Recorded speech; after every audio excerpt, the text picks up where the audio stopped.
In the recent Republican presidential debate, there was a genuinely encouraging sign because the subject of gay marriage came up and presidential candidate John Kasich responded like this. Guess what? I just went to a wedding of a friend of mine who happens to be gay. Because somebody doesn't think the way I do, doesn't mean that I can't care about them or I can't love them. Wow, a gay wedding just got applause at a Republican debate. Add that to the list of things that would have been unthinkable in 2004. Governor Scott Walker, for instance, had a much more squirrely response. Would you attend a gay wedding? Well, in terms of, that's certainly a personal issue for a family member. Tonette and I, our family, already had a family member who's at a reception. I haven't been at a wedding, but one. And that's true even though my position on marriage is still that it's defined between a man and a woman, and I support the Constitution of the state. But for someone I love, we've been at a reception. What? It's a yes or no question. But it is true that discriminating against gay people is surprisingly legal in much of the country. The fact is, in 31 states, people are at risk of being fired, evicted, or refused service just because they're gay.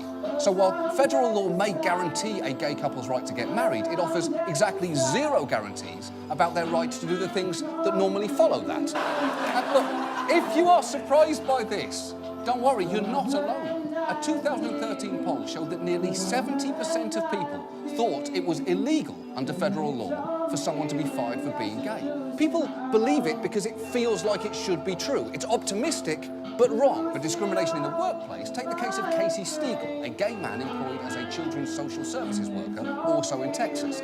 His fiancée showed up to help him one day because he was overseeing a field trip and wanted assistance. And the next thing he knew, this happened.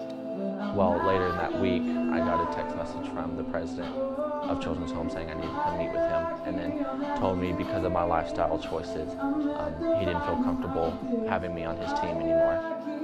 For the record, being gay is clearly not a lifestyle choice. A lifestyle choice is when a man gets obnoxiously into jazz or goes on an Atkins diet and starts a food blog called Protein War. The fact is, this kind of discrimination can have ripple effects. Like when this Michigan couple had their pediatrician refuse to treat their baby just because they were lesbians, which, as they point out, is crazy. We're not your patient, she's your patient, and the fact that your job is to keep babies healthy, and you can't keep a baby healthy that has gay parents. Exactly, but to be fair, no one can keep any baby healthy regardless of the parents. Babies are fleshy bacteria magnets. Bobby Jindal let an executive order expire, and John Kasich kept his, but removed the protections for transgender workers for some reason. And it must be strange to live in a state and see progress actually move backwards. It'd be like if Apple suddenly introduced the iPhone 7 and it was a flip phone. No, sure, that's still not as dumb as the Apple Watch, but it's dumb. We allow for religious freedom in limited, sensible ways all the time. It's why Muslims can wear a hijab in their driver's license photo, and why devout Christians can't be forced to work on the Sabbath. But there are reasonable limits to it, and we've all heard it mistakenly cited in stories like this. Colorado baker Jack Phillips estimates he's made 5,000 wedding cakes since he opened his shop Masterpiece Cakes 20 years ago. A deeply religious man, Jack Phillips says he'll bake birthday cakes, cupcakes, and a variety of other sweets for same-sex couples, just not a wedding cake. I actually feel like I'm taking part in the wedding. Part of me goes to the reception. Part of you goes to the reception? I have a horrifying sense what that might mean. In a way, I've been married 5,000 times. In another way, I come in the cake. Constitution isn't the star in Super Mario Brothers. It doesn't make you invincible so you can just do whatever the f*** you want. Now, just so you know, that baker lost his case because Colorado happens to be one of the states that has a law banning discrimination based on sexual orientation. And when states have those laws, even states with religious freedom acts, cases do now tend to go gay people's way, which is good. The problem is, there are still way too many states that don't have anti-discrimination laws at all. So maybe it's time we just fix all of this nationwide in one go. And interestingly, there is something called the Equality Act in Congress right now, which adds LGBT protections to the Civil Rights Act, the Fair Housing Act, and several others. It has over 200 co-sponsors in the House and Senate. Unfortunately, precisely 0 of them are Republican, which is genuinely difficult to do. Why? We reached out on Thursday, and it should not take that long to work out the answer to should gay people be discriminated against is just no. That's it. Because it is long past time that gay people have the same rights that straight people have. Namely, to be fired because they're being replaced by a computer, to be denied service at a restaurant because they're neither wealthy-looking nor attractive, and more specifically, to have a wedding cake but not eat it because they suspect a strange man may, for some reason, have ejaculated into it. The targeting and discrimination against the LGBTQ community by the law enforcement and government is one major issue affecting the LGBTQ community. If this problem did not exist, there would be less discrimination within the population, fewer LGBTQ people in jail, and fewer homeless and mistreated youths.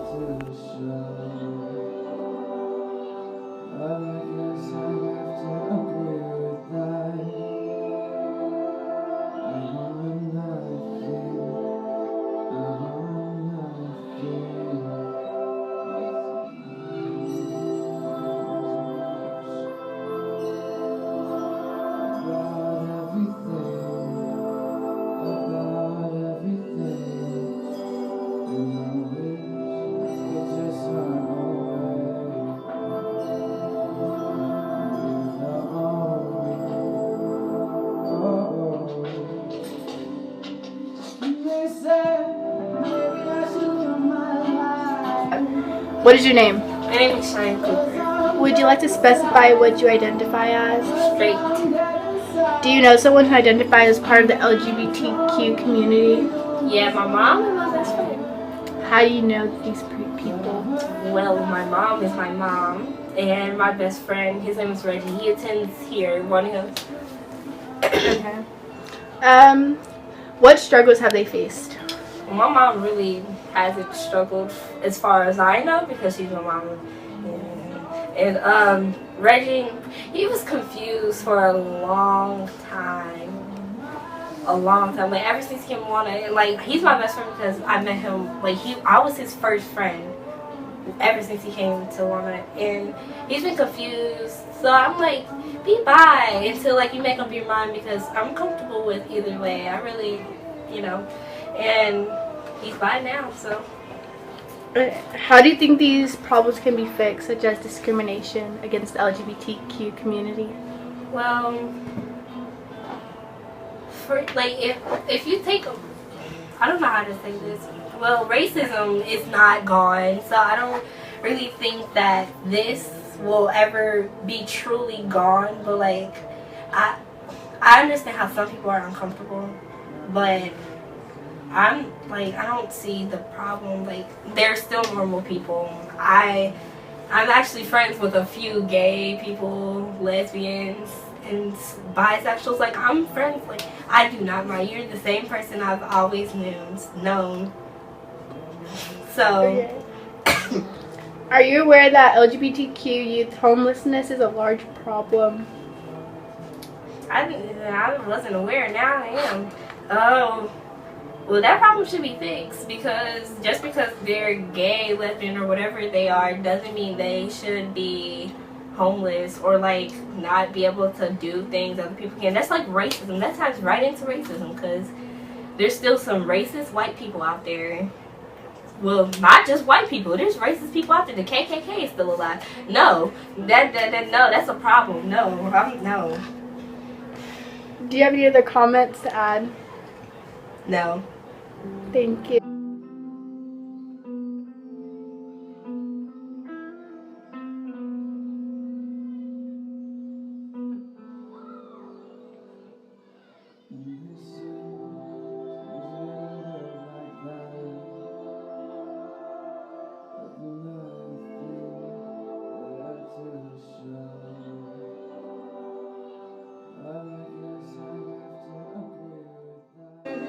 What's your name?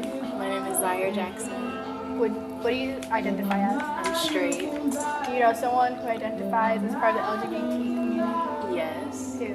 My cousin. What struggles has that person faced? He's disowned by basically the entire family. He doesn't really come around often because I guess he's seen as a black sheep. And I also recently found out that he has AIDS, and I guess the people in my family contribute his AIDS to him being gay. So, yeah. How do you think these problems can be fixed, like in our school? People should worry about themselves instead of others, because someone else being in the LGBT communities does not really affect you. Like, if you're straight, then just like live your straight life. Who cares? Like, just let people be who they are, and like it doesn't really matter. And also, people should just be like more exposed to it, because a lot of people don't see gay people a lot, and like they're still not used to it. Like, even though they're getting more exposure on like TV and stuff, some people still aren't used to it. Okay.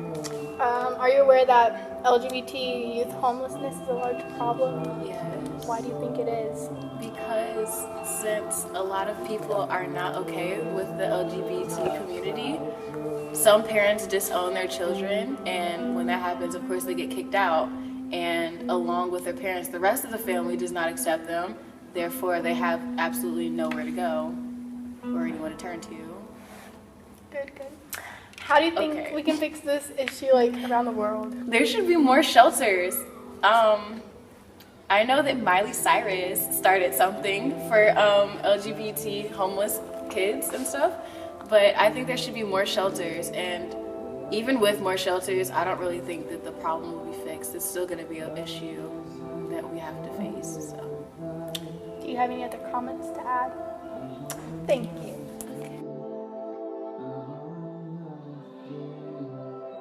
What is your name? Jody Coleman. Would you like to specify what you identify as?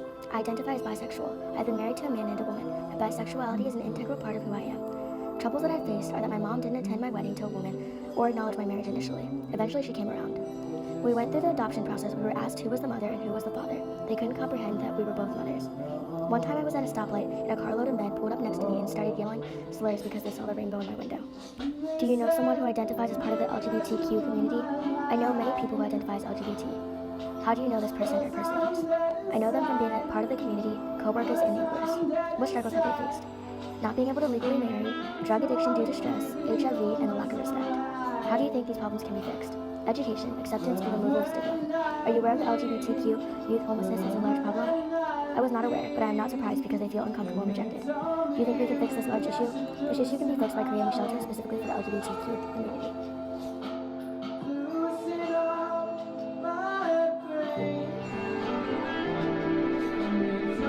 I knew at a young age that something was amiss. I didn't have like the words to describe like how I felt at that point in time. I'm female born by like my sophomore year of high school. I heard the word like transgendered. I was like, wow, that describes me to a T. I've always felt that way. It definitely wouldn't have been possible for me to continue living as a female. I can't even really describe, the feeling of having your body in some ways betray you.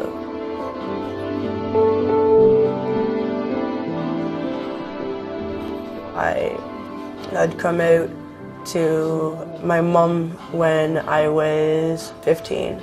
That started things to be really, really rocky between my mom and I. Immediately after I told her that I wanted to start transition, I wanted to start living as male full time. Her exact reaction was, you can do that, you just can't live here. And that was my introduction to the streets.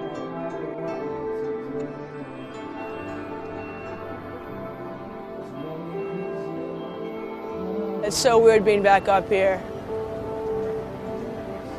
Staying on the same spot that I used to sleep. You can picture the summer night perfectly.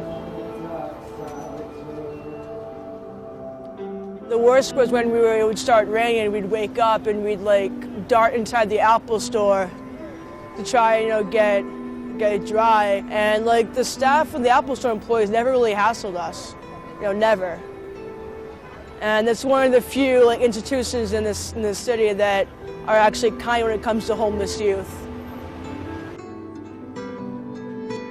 We really wouldn't usually sleep on these benches because they're so small, and there's also many of us, so we would just like either be over here sometimes at nighttime. For a long time you could actually sleep on the grass, but they've really kind of cracked down on clearing out places where there are homeless people sleeping because it's an eyesore.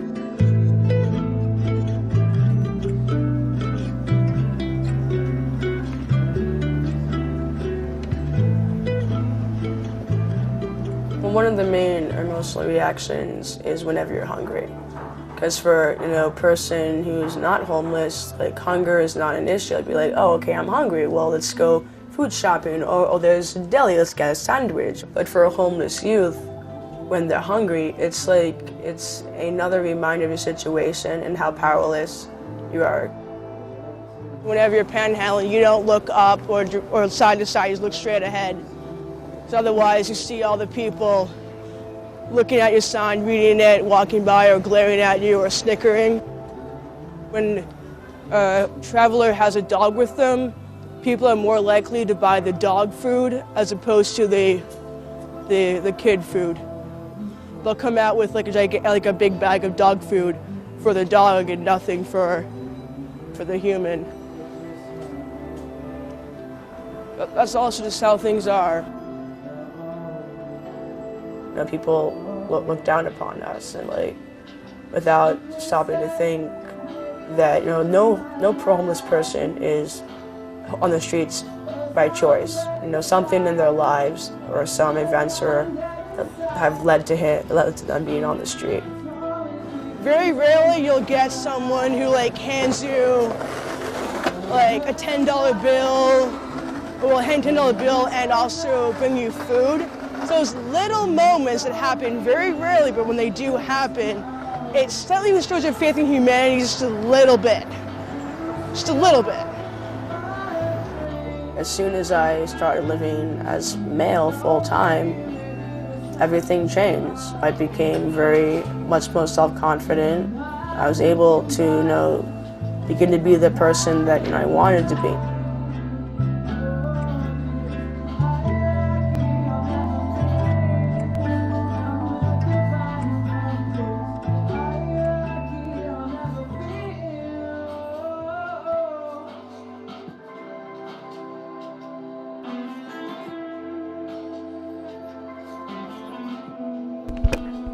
What is your name? Mary Jane Pearson. Would you like to specify what you identify as? I actually identify as straight, but I have friends who are in the LGBT community for over 40 years, and I have been involved in advocacy since around 1977. At first, most of my involvement had to do with members of the LGBT community who had lost their faith home due to coming out, because this was while I was in seminary, from around 1977 to 1981. Also during that time, it was the beginning of the AIDS crisis, so I ended up doing a lot of informational work to try to lessen the stigma that the gay community in particular was having at that point in time. Do you know someone who identifies as part of the LGBTQ community? I know dozens of folks in all aspects of the LGBT community. When I was young, I had many friends come out to me when they came out to someone for the first time. Lately, I've been working mostly with young adults, especially trans children. How do you know these people? They are friends, or they are friends of my friends, or of my children. I have two boys who are 21 and 23, and a lot of people I deal with today are their friends. What struggles have they faced? The struggles they have faced include non-acceptance from the family and friends, basic identity, lack of resources, including medical resources, and also homeless or couch surfing. Pretty much all young adults have job and employment issues, and they also have trouble just having enough to live on. Also, health issues are a big problem due to lack of information on sexual health and safer sexual practices. How do you think these problems can be fixed? Education, education, education. Educating everyone on LGBT issues. Educating the LGBT community on resources available, and more free counseling resources and health resources are also needed. More transitional housing and assistance with housing and food for young adults would also help. Better resources for education would also be a big help too. Are you aware that LGBTQ youth homelessness is a large problem? Yes. I currently know 5 or 6 young adults in the LGBT community who have or are homeless in the past 5 years. How do you think we can fix this large issue? More housing help is a must. Better education to families to foster acceptance, especially when we're dealing with transsexual kids.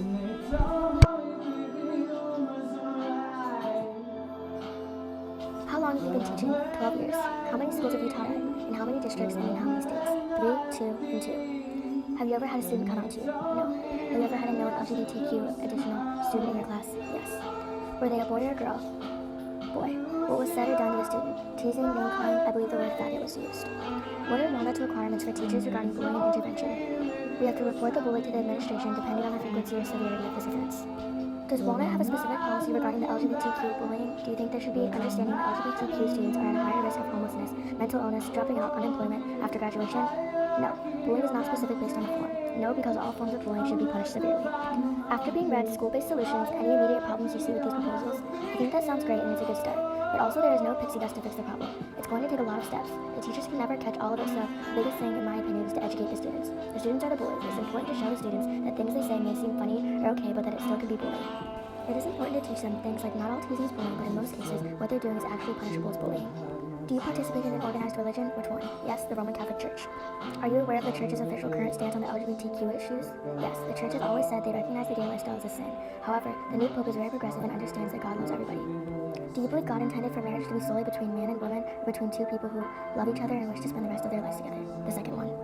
What is your perspective on the bathroom issue? Although I think it is an important issue to discuss, it tends to open up Pandora's box. In a high school, bathroom assignment should be based on anatomical, sex, not gender, because it causes too much controversy for administrators and students. In 1924, the first gay rights organization, Society for Human Rights, was created. Prior to 1950, an event known as the Lavender Scare occurred where 4,380 gay men and women were discharged from the military, plus 500 were fired from the government. In 1952, the American Psychiatric Association listed homosexuality as a sociopathic personality disturbance.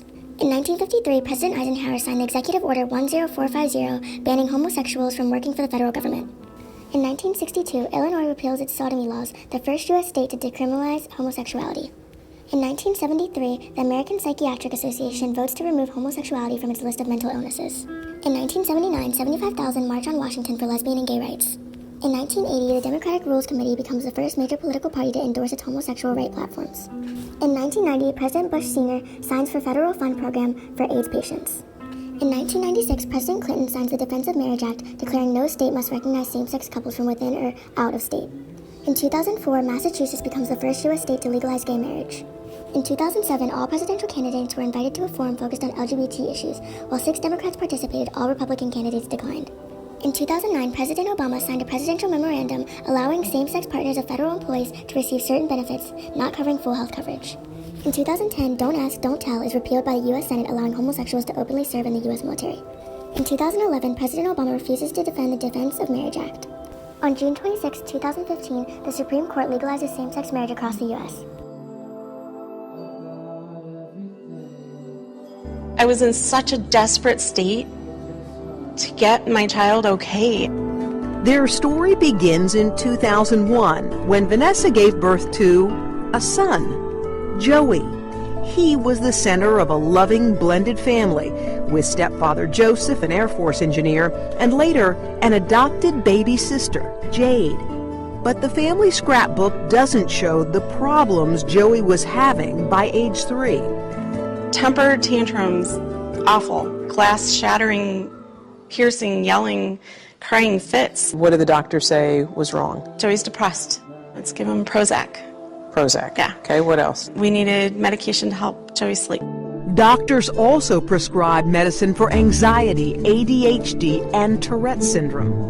There were 14 different medications, 17 doses a day. Okay, that sounds insane. It was. My child was broken and there was something really wrong. I just wanted it fixed. But there was something else about Joey, something Vanessa never thought was a problem to discuss with doctors. Her son seemed to prefer his little sister's toys and clothes. If we'd go into the store, Joey would already start heading over to the little girl's clothes, even just for socks, anything. And I'd say, no, we're here for you, not your sister, and start dragging my child over to the boys' socks or t-shirts or whatever. Vanessa didn't see a connection between Joey's obsession with dress-up and his behavioral problems until a routine physical changed everything. They were wrapping up the visit when the doctor noticed the way 6-year-old Joey was playing with his toy. Joey lifts his shirt and starts breastfeeding the doll, and the doctor said, I think your child may have gender identity disorder. And I'm like, what? Yeah. And the doctor said, you know, like transgender. As you may have figured out by now, Joey is Josie, born a boy, but now living as a girl. When you were little, did you feel like you were trapped in the wrong body? Yeah. How old do you think you were when you started feeling like that? When I started to know? Yeah. I always knew.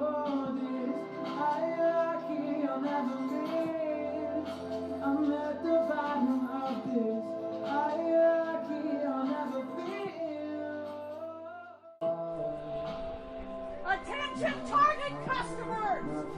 Do not be deceived. Target would have you believe with their Mother's Day displays that they love mothers and children. This is a deception. This is not love, and they've proven it by opening their bathrooms to perverted men. I'm a mother of 12, and I'm very disgusted by this wicked practice. Target does not protect mothers and children. Mothers, get your children out of this store. Mothers, have enough decency to get out of this store. It's a dangerous place. This is not loving. What Target has done is very hateful. It's hateful towards families. It's hateful towards mothers. It's hateful towards children. America, when are you going to wake up? When are you going to stand up for the right things, America? Are you going to let the devil rape your children, America? It's time to stand up and have a voice. Instead of bowing to the homosexual perverted agenda that's taking over this nation, you need to run and flee this place. I wouldn't spend a penny of my money here. This is wicked. This is confusion. This is twisted. This is abominable in the sight of God. Repent. God's power and repent. It is evil. Repent. The judgment of God is coming on this nation and Target.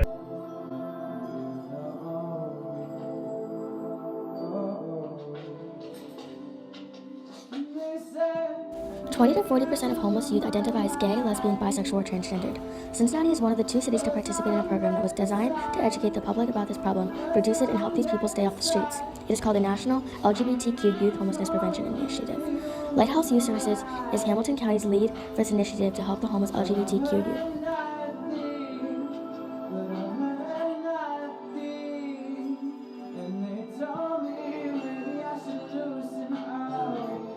My name is Ken Cashel, and I'm on the board of directors for the Shelter House, formerly known as the Drop-In Center, the largest emergency shelter for homeless people in Cincinnati, and I'm actually the treasurer of the board. Okay, so as far as the shelters go, where does the money, like to pay for the shelters, where does that come from? It comes from a combination of lots of different places. There is some money that's provided to the shelters, and there's 2 shelters, one for men and one for women. Some money comes from a tax levy in Hamilton County that is for indigent care, which is obviously people who are indigent. Some money comes from the city of Cincinnati. There's money from the federal government through Housing and Urban Development, and an awful lot of money comes from charitable giving, donations to the Drop-In Center. Do you know any sponsors that repeatedly give money, or? Well, there are foundations that give money year after year. I don't know any names offhand, but there are some foundations. Generally, you have to apply for the money for the foundations annually, but some of them have been giving you year after year for many years. And then money that comes from the city of Cincinnati and money that comes from the indigent care levy is generally considered money that we will get every year. Okay.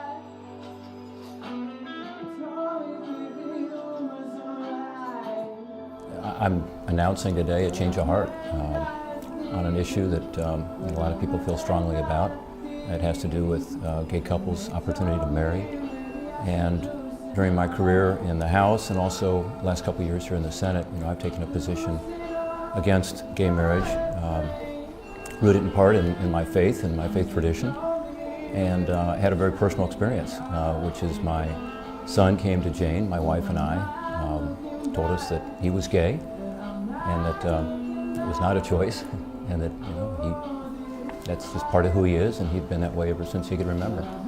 And that launched an interesting process for me, which was rethinking my position, talking to my pastor and other religious leaders, and going through a process of, at the end, changing my position on the issue. I now believe that people ought to have the right to get married. What was your reaction when he told you?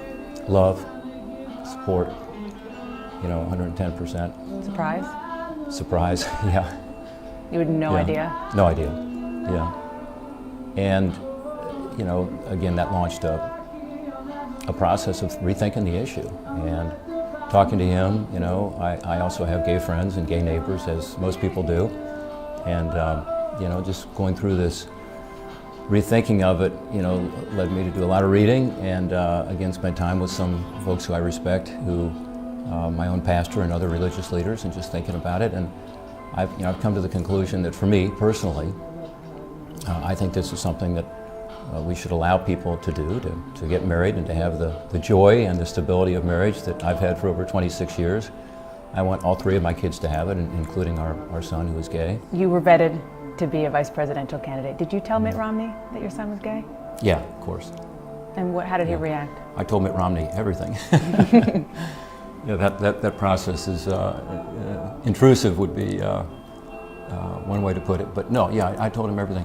Do you think that was a deal breaker? No, I really don't. How can you be sure?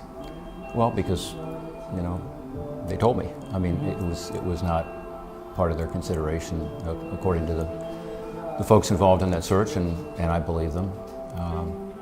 But no, you reveal everything, all of your tax returns and everything about your family, all of which I'm proud of, so I was happy to do it, including being, proud of my son Will. Our shoes. They just need to live a day in our shoes, hear our story, take the time out and sit with us, come to our shelters and see what it's like. I don't think that there is a more terrible example of homophobia in our times than tens of thousands of teenagers being thrown out of their homes, deprived of economic support, deprived of love, and have their lives endangered out on the streets.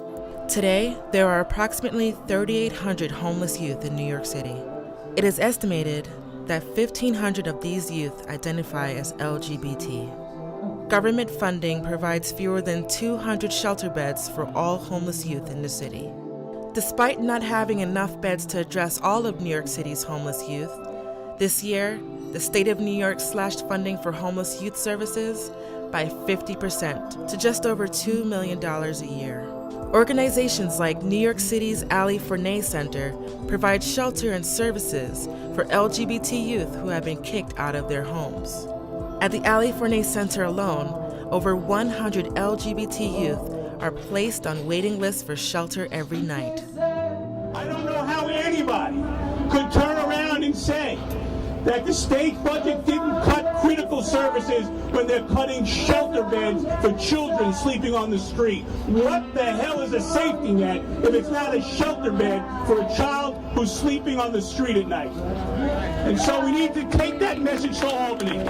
City Council had to step up last year to cover the $1 million that the state cut from shelter bed programs in our city. That was unconscionable. We were at risk of losing 100 shelter beds this year, and Lou and the council really stood up and fought to prevent that from happening. We are no different from you. We bleed the same, cry the same, and hurt the same. We need these shelters that give us a place to be free and give us a second chance to live our lives. Sometimes all we need is that second chance. And we just need to be heard. That's it. I think my main thing is we need to be heard. Nobody listens, nobody cares, or at least nobody shows they care. I want to hear that you care about our youth. I want to hear that it's wrong to leave these youth out in the street. Now that the average coming out age is 14 years old, we really have to rethink our movement, and we have to rethink our priorities as a movement. In response to the New York State budget cuts, the LGBT community joined together in support of the Campaign for Youth Shelter, calling for increased government funding. The Campaign for Youth Shelter is asking for 100 beds a year. So really concretely, we are asking New York State and New York City to each commit in their budget $1.5 million this year and each year going forward until such time as there are no longer waiting lists at the youth shelters. The government needs to hear in a loud and clear way that the LGBT community cares about its kids and won't tolerate them being left on the streets. When people see this, I want them to realize what's going on, and I want them to make a change. Responsible adults, do not leave children out on the street at night to sleep on subway gratings. We only have enough funding for 200 beds per night. What about everybody else? What we're here to say today is that we won't rest until there's a bed for every young person on the street in New York City that needs it. We may not be their parents, but we are responsible for them. Make no mistake about that. If you haven't stood up yet, you need to do it, and you need to do it now. You need to be heard. And I'm glad I'm being heard now. Somebody's listening finally. An estimated 40% of homeless youth identify as LGBT. These young people cite running away from home or being rejected by their families because of their LGBT status as the two most common reasons for being homeless or at risk of becoming homeless. The Human Rights Campaign and its public education arm, the Human Rights Campaign Foundation, work to prevent youth homelessness through policy and training and technical assistance for service providers across the U.S. The four main causes of LGBT homeless youth are substance abuse, parental abuse, incomplete education, and lack of affordable housing. Our solution to substance abuse is creating shelters that are designated for substance abuse rehabilitation for the LGBT youth, also research to discover the original path to their substance abuse. In terms of parental abuse, 63% report problems in their homes for the reason for their homelessness. 39% report rejection from their families from undisclosed reasons. 7% report that their sexual orientation is not accepted by their parents. 50% of the LGBTQ reported that when they came out, they received a negative response from their parental figures. The solution to this is outreaching programs that encourage the confidence of abused youth to speak to authoritative figures such as teachers, administration, shelters, and social work centers. In terms of incomplete education, 86% reported being bullied in school as the reason they dropped out. 22% report being physically abused in school. 60% report not confronting authoritative figures with the fear of them not caring. The solutions to these issues are mandating school district policies for counselors to take more initiative to prevent bullying and to check up and monitor LGBTQ students. Another solution is to hold teachers and staff accountable for being an inactive bystander to the detriment of an LGBTQ victim. Social and cultural competency training for administration and staff is also a good solution. Finally, common positive representation of the LGBTQ individuals in the media, normalizing them and stopping the jokes will also be a good solution. 1/3 of those in the LGBTQ community report being turned away from homeless shelters. A solution to this issue is the expansion of the Lighthouse Project, a minors homeless foster shelter with an initiative to reach out to those in the LGBT community. Social and cultural competency training for shelter workers is also a good solution, and local government officials or social workers aid in placing LGBTQ youth in foster cares or shelters. These have both been proven successful by the Human Rights Campaign and USC School of Social Work.